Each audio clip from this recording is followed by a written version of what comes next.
Que nosotros vamos a alargar el programa hasta las 10:10, en que se va a producir la segunda votación sobre el voto de investidura del gabinete Cornejo. Y hay que decir que toda esta discusión y este impasse que se ha producido, pues ha ocultado las virtudes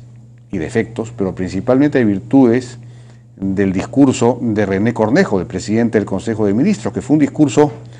digamos, mejor que los tradicionales de los presidentes del Consejo de Ministros, en el sentido de que no fue una enumeración, digamos, inconexa de aspectos sectoriales o de obras o de anuncios, sino que tuvo un carácter orgánico, centrado en 3 líneas sectoriales fundamentales y en 2 transversales. Y además, pues, incluyó los avances de este gobierno en el marco de un proceso continuo de progreso que viene desde 1990, es decir, de los últimos 24 o 25 años. Y eso fue interesante porque significó un reconocimiento, digamos, a las otras fuerzas políticas presentes en el Congreso, que sin embargo, pues, no sirvió esto para que finalmente no ocurría lo que terminó ocurriendo y que todavía no se resuelve. Pero quizá podamos resumir brevemente los anuncios más importantes de este discurso. A mi juicio, el principal fue el referido a que el presupuesto del sector educación se incrementará cada año de ahora en adelante en 0,25 puntos del PBI, hasta llegar a 6% del Producto Bruto. Como sabemos, esto fue un acuerdo, el acuerdo, digamos, el acuerdo más concreto del llamado Acuerdo Nacional, firmado el año 2001, pero nunca se pudo poner en práctica. Nunca hemos superado el 3% del PBI del gasto en educación. Hemos bajado a 2,8, subido alguna vez a 3,1, pero hemos estado en ese nivel. Porque cada vez que subía el gasto en educación, también subía cada vez, se subía en una medida aún mayor o igual el crecimiento del producto. Entonces, anunciar que ahora sí vamos a incrementar 0,25% del PBI cada año, hasta llegar al 6% del PBI, es un compromiso muy fuerte, muy exigente. Y si se ha anunciado es porque ha habido acuerdo y conversación con el Ministerio de Economía y Finanzas. Y es aún más exigente, porque hay que producir 3 puntos más del PBI de recursos para educación, y estos o se los quitamos a otros o hay que agregarlos en la recaudación. Y es exigente además porque también hay otros sectores para los cuales se ha anunciado mayores gastos. Por ejemplo, la reforma de la salud, que fue bien resumida en este discurso por el premier Cornejo, demandará un mayor gasto para atender la ampliación de cobertura del Seguro Integral de Salud, que es algo que se anunció ahora también. El SIS, el Seguro Integral de Salud, ya no se restringirá al ámbito de la pobreza o de la pobreza extrema, sino que abarcará también a todas las madres gestantes y niños menores de 5 años, de cualquier clase social, y también incluirá a todos los niños que estudian educación inicial y primaria de la educación pública, del sector público. Y además se incorpora a todos los que están en el régimen RUS, régimen tributario RUS. Y todo esto pues va a ampliar la cobertura del Seguro Integral de Salud de manera considerable, y eso significa más gasto público. Entonces la pregunta es, ¿cómo vamos a generar tanto gasto público, tanto ingreso? Claro, es cierto que ahora hay parte del presupuesto que no se gasta cada año. Tenemos unos superávit que de hecho están conformando un ahorro que se ha producido de alrededor de 85.000 millones de soles. Pero, digamos, no sabemos si eso alcanzaría, si es que hay mucho gasto inútil, habría que reducir otros gastos en el sector público y habría que mejorar la eficiencia, habría que mejorar la capacidad de planificación y gestión de la obra pública del gobierno general, porque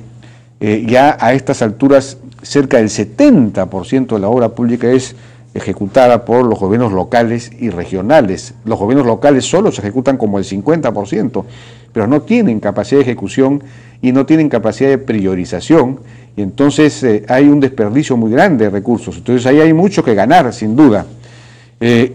Lo que no dijo el Premier es algo que podría ayudar mucho en esta meta de ir incrementando a 0.25% del PBI por año en educación, es inducir en el conjunto de gobiernos regionales lo que podríamos llamar el modelo Moquegua. Nosotros entrevistamos hace una semana a Martín Vizcarra, que es el presidente del gobierno regional de Moquegua, que, como sabemos, ha obtenido unos resultados en la evaluación censal de estudiantes muy por encima del promedio nacional, 3 veces por encima del promedio nacional, cuando en el promedio nacional, pues, 20 y tantos por ciento, cerca del 30%, 25, 28% tiene rendimiento, perdón, 24% me parece, tiene un rendimiento satisfactorio en comprensión de lectura. En Moquegua un 60% tiene rendimiento satisfactorio, y en matemáticas la diferencia es mucho mayor todavía con el resultado nacional. ¿Cómo lo han logrado? Eso lo explicó claramente Martín Vizcarra, pues destinando un 30% del presupuesto de la región a educación, básicamente a mejorar la infraestructura y también a desarrollar campañas de acompañamiento docente, de acompañamiento pedagógico a los profesores, a los maestros, y bueno, tener un mobiliario perfectamente acondicionado, cosas elementales de ese tipo, ¿no? Esto es algo que podrían, digamos, adoptar como modelo el conjunto de gobiernos regionales. Bueno, este es un anuncio de la mayor importancia, porque si realmente vamos avanzando hasta un 6% del gasto en educación, pues del PBI en educación, perdón, entonces este sería el cambio más importante desde la modificación, el cambio de modelo económico operado hace 20 y tantos años, porque estaríamos asegurando de esta manera nuestro futuro y el mejoramiento y la diversificación económica que el país necesita. Bueno, también habló el presidente del Consejo de Ministros en lo que se refiere a seguridad ciudadana, que planteó un pacto, o retomar el pacto con todas las fuerzas políticas y con todos los actores vinculados al tema, para un pacto en torno a la seguridad ciudadana, para, entre otras cosas, por ejemplo, aprobar una ley que permita retirar de la policía, del servicio, a los malos policías, a los policías no idóneos, a los policías corruptos, etcétera, y sin que estos sean luego repuestos por el Poder Judicial. Entonces, para hacer una limpieza de la Policía Nacional, esta ley es fundamental y requiere efectivamente un acuerdo político, porque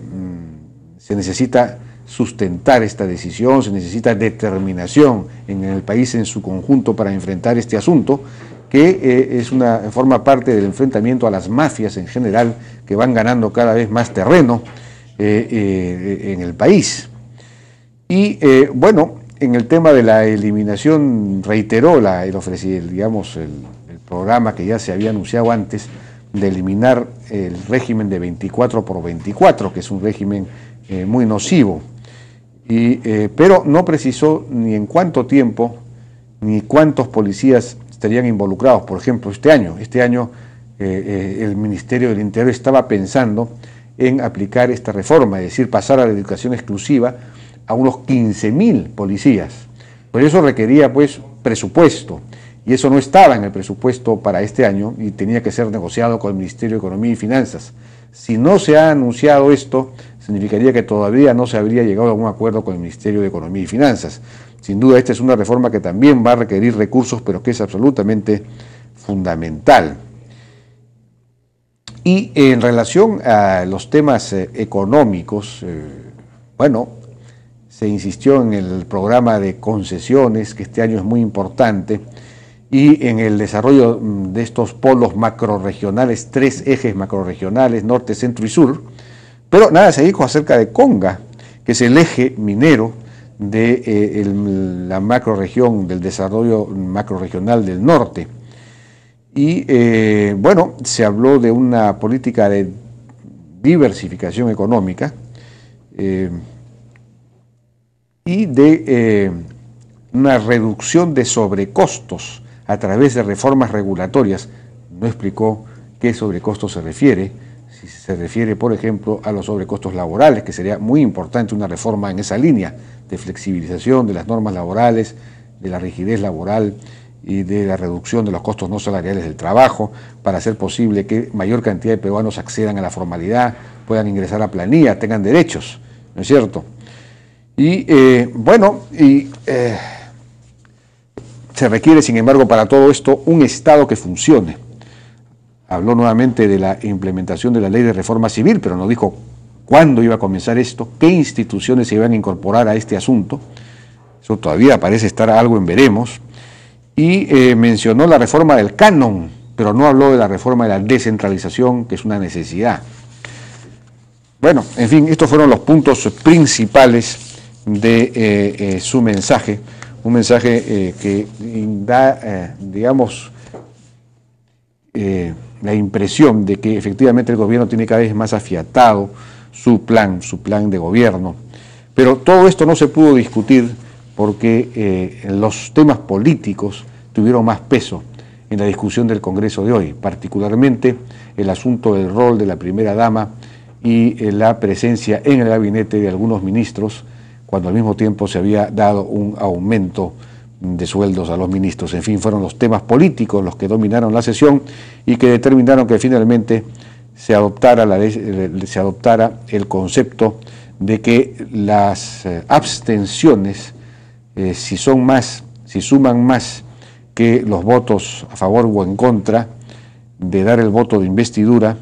pues entonces no se resuelve el tema y hay que seguir votando. Se va a producir la votación ahora, ya debió haberse producido, todavía no se ha producido, pero deberíamos tener, se anunció para las 10:10 una votación, debe estar por producirse entonces en algún momento, y el problema es que esta situación podría mantenerse indefinidamente si es que el Ejecutivo no concede alguno de los temas, alguno de los puntos que está solicitando de diversas maneras la oposición. El problema es que si esto se mantiene hasta el día 24, que es el día límite, pues habría una cierto vacío de poder, no un vacío de poder total, porque de todos modos el Consejo de Ministros sigue, en funciones, pero claro, no tendría el poder porque pendería sobre él una espada de Damocles, que es la que caería finalmente el día 24 si ese día se mantiene la situación y no ha habido aprobación del voto de confianza. Habría que convocar a un nuevo gabinete, una situación que a nuestro juicio por lo menos es excesiva. Habría que llegar a un acuerdo. Vamos a ir a una pausa y regresamos.